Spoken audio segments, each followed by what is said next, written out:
देखिए कुंदकेश्वर नाम की माता। मेरा नाम चिंता सिंह, ग्राम नावदा, नवादा, जिला बलिया से आया। गुरुदेव मेरा नाम चिंता सिंह, ग्राम नवादा, जिला बलिया से आई हैं। आ जाओ, आ जाइए। एक बेलपत्र। गुरुदेव मैं एक लोटे जल और सीहोर का रुद्राक्ष का क्या बखान करूं। बाबा हमें दूसरा जीवन दिया। गुरुदेव 2024 में मुझे बच्चेदानी में कैंसर हो गया था।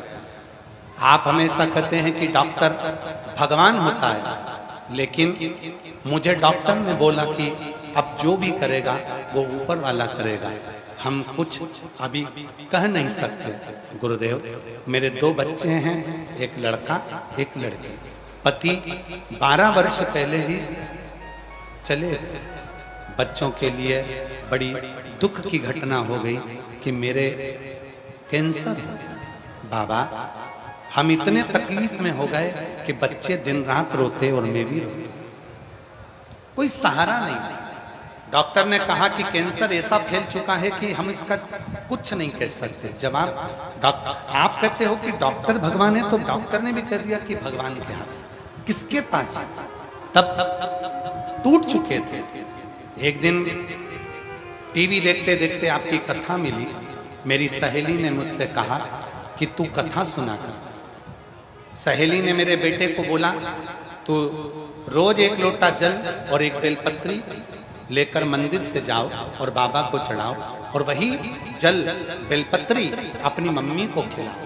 गुरुदेव इलाज भी चल रहा था, साथ साथ बाबा का जल बेलपत्री भी बेटा लाकर देता।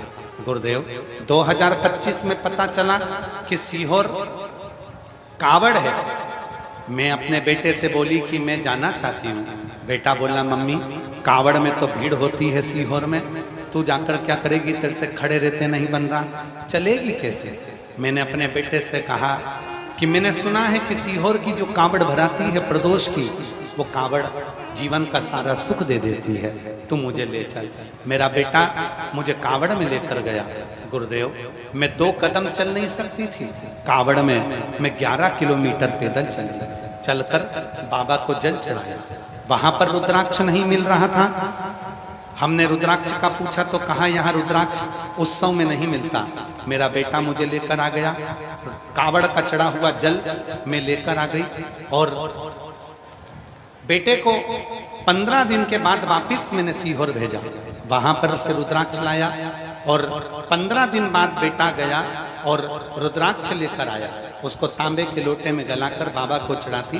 बाबा से मांगा था कि बाबा मैं 2025 के कावड़ भरकर जा रही हूँ, 26 में मुझे बुलाना, तो पूरा स्वस्थ बुलाना। गुरुदेव मैंने डॉक्टरों से जांच कराई तो मेरे शरीर की सारी रिपोर्टें नील आ गई और ठीक हो गई। मैं बाबा को यहाँ धन्यवाद देने के लिए